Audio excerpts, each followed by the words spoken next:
How's it, guys? Welcome back to another video. I hope everyone's staying safe. It's been a while since I've picked up the camera, but today we're going to be doing a bit of work on the RM250. Got a few things I need to sort out, and then on Thursday when we go down to level 2, for those of you from New Zealand know what that means, so we'll be able to go out riding again. So hopefully next weekend we'll be out on the track, hopefully getting some seat time on the bike. So when we were at Maddox last, if you guys haven't seen those two videos, I'll leave them linked in the description below, so go and check them out. Yeah, for some reason the forks started leaking. That's partly my fault. I think I cheaped out on the fork seals a little bit. I'm not gonna lie to you guys. So I've bought pretty much the best seals that money can buy, and then hopefully, yeah, that's gonna fix the issue. So I'm gonna redo the front forks. Yeah, so for the forks, I've bought the SKF seals. So apparently these things are pretty much the B's and E's when it comes to fork seals. So in each kit you've got both oil and dust seals. Yeah, apparently these things are like seriously good. They're like better than OEM apparently. It's either apparently the OEM or those are the only fork seals to go with. Just doing a bit of research on some forums and stuff. But yeah, we'll chuck these in. And then also I did buy a bush kit, but I think I cheaped out on them as well. So I've bought new inner and outer bushes. So we'll chuck them in there while it's apart. And then we've got some Maxima 5-weight fork oil. And then yeah, just a fork seal driver and a fork seal bullet. I've mentioned it a few times, but I'm not sure if the power valves are working properly. So it was sort of a no-brainer just to pull the top end off, and for $14 for a top end gasket kit, yeah, I'll whip the top end off the engine, and then yeah, we'll inspect the power valves and see what's going on inside there. And then in this box here, I spent the big bucks and I bought a decent stand. So I've wanted one of these for a long time. Yeah, and we just got one at work. So yeah, I've been using it at work a bit, and these things make life so much easier. Like I've just been using that stand there that we made. So yeah, we've put like 2 hooks on it, so you can tighten the foot pegs down to the stand. So when you pull like suspension and wheels off, your bike doesn't rock on the stand. So yeah, that's what those stands are. They have like the hooks and stuff. So yeah, when you jack the bike up, it doesn't rock and fall off. So yeah, these stands just make life so much easier. I think they come up to, what is it? Yeah, 82 centimeters. So that's what, just over 3/4 of a meter. So it's pretty high. That's from the bottom of the bike where the engine cradle is. So yeah, by the time your bike's on there, you're well up to like here when you're working on it. So yeah, these things are mean. So we'll take it out of the box and we'll set it up. Alrighty, so we'll do a bit of unboxing of the stand.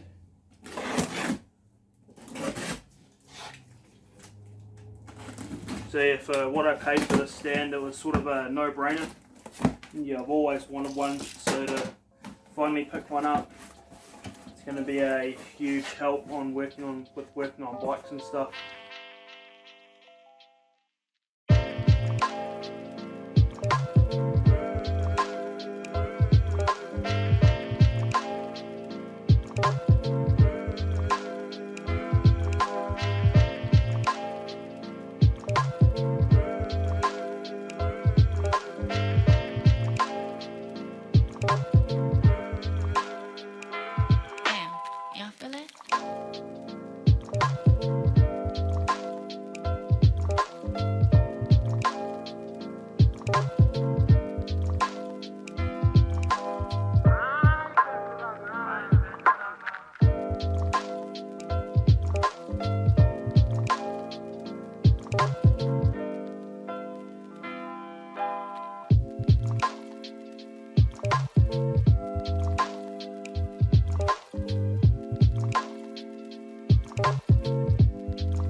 Now we've got the stand all built, I'm gonna start working away at getting the parts off so I can get to the top end of the motor. So we just need to strip pretty much the seat, side plastics, tank off, and we'll have to get the carb out and the exhaust off. So we'll yeah, start ripping into that.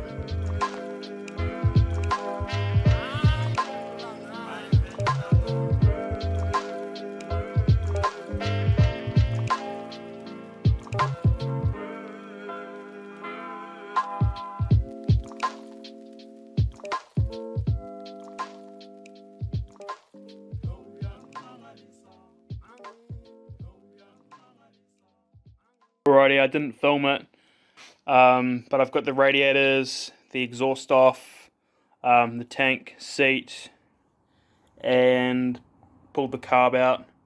So now is all we need to pretty much do is just undo the head nuts and then undo the cylinder nuts, and then yeah, the whole top end should just lift off. Oh, and we'll have to undo the arm, the linkage arm under this cover, but we'll have to pull it off anyway to get the other cylinder nut out.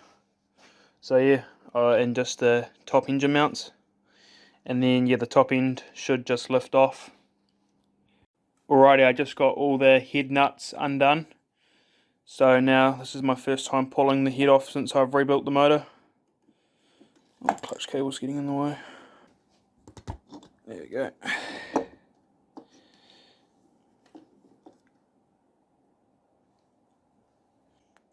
Cylinder head looks sweet.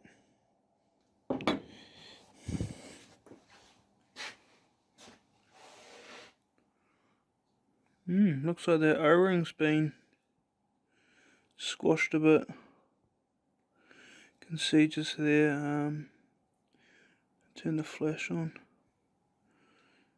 See the O-rings been squashed.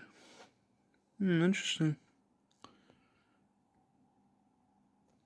Piston looks good.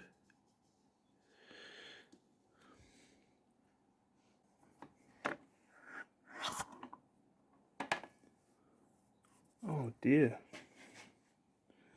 It must have got a bit of water into the bore by the looks of that. Bugger. Yeah, it looks like maybe since that O-rings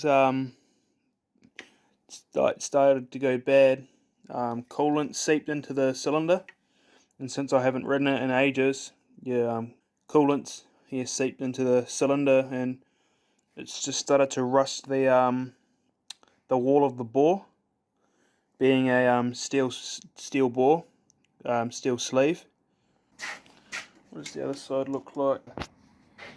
Might have to do something about that.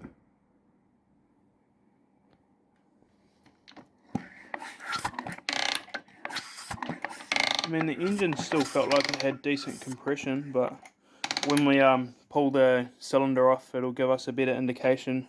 Alright, so I just sort of scraped this O-ring out. So this is the one from the center of the cylinder, and as you can see, it's completely flat. It's got no like it doesn't sort of rebound sort of.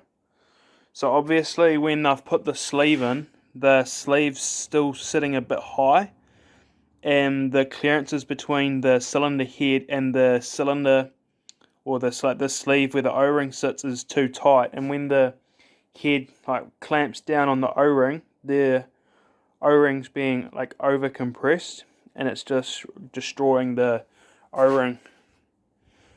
So yeah, I'm gonna have to probably get that sorted out, because if I leave it like that, it's just going to keep flattening the O-ring, and then coolant's going to seep into the cylinder and make the cylinder go rusty. So I've pulled the 4-cylinder nuts off and the arm for the power valve.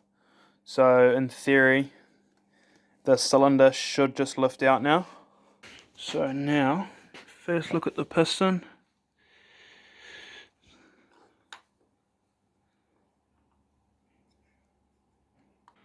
the top of the piston, actually where the, just above the rings there, I don't know if you guys can see that or not, it's sort of chafed, I suppose you could say. It's like a little bit scratched up. Obviously me not knowing about the corrosion that's gone on inside, like I don't know how long that's been like that. It's taken a big toll on that piston.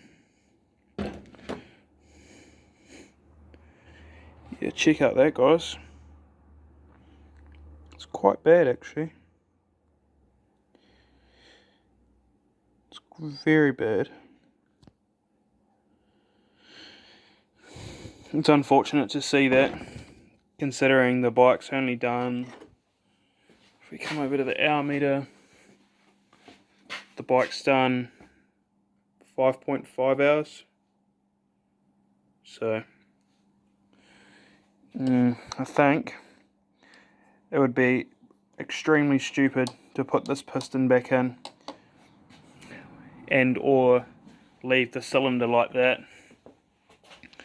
I think I might be sourcing a oversized piston, and I'll drop this off at a local machine shop here. He done Dad's cases and stuff when we done his bike, and get him to machine the O-ring seat, and I'll get him to oversize the bore just by like a millimeter or so. Well, it's safe to say, guys, that today's video took a bit of a turn for the worst. I've been doing a bit of research into my options to do with the cylinder, because as you've seen, the piston is in too bad of a position to be run again. So yeah, it's a bit unfortunate that that's happened, but there's not a great deal I can do, and we're going to get it fixed up as fast as we can, so we can get back out there on the bike. So I'm pretty much decided to get an oversized piston, so it'll probably be a 0.5 mil to 1 mil oversized, depending on how much is needed to take off the bore.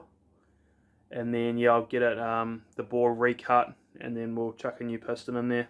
So I'll drop it off at the local machine shop sometime next week, and get them to run over it. I'll also get them to have a look at the O-ring seat, where the inside water jacket O-ring sits, and we'll try and get them to machine some of that down. Probably only needs like 1/3 of a mil taken off, just so that O-ring is not getting squashed. But yeah, we'll get the machine shop to look into that, and we'll get the top end of this motor all buttoned up. So yeah, I'm probably going to end this video here, just because otherwise it's going to be a real long video. But yeah, next video hopefully we'll have the cylinder back and in great condition again, and then I'll get the new piston in, and we'll be able to chuck the top end back together. And yeah, we'll still make sure all the power valves and stuff, clean all them up. We'll probably actually have to take them out when they machine it. So yeah, we'll just still clean all that, and then make sure all that's going. And then yeah, we should finally get to rebuilding the front forks with the new SKF seals and the new bushes I got for it. As for the RM125 build, it's still going. We've got most of the parts and stuff sorted now.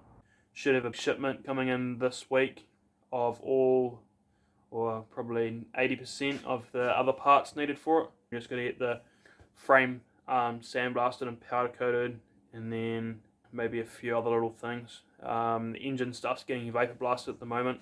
So yeah, that's a bit of an RM125 update. I'll hopefully make a video soon on the 125 build.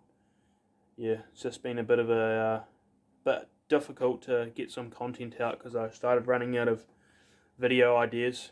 But yeah, unfortunately the 250's down now, but it's going to come back better than it ever has. So definitely stick around. Subscribe if you haven't. Give this video a big thumbs up, and go check us out on Instagram for all the behind the scenes content and whatnot. So yeah, it's just motivated_NZ. And off that, I will see you guys in the next video.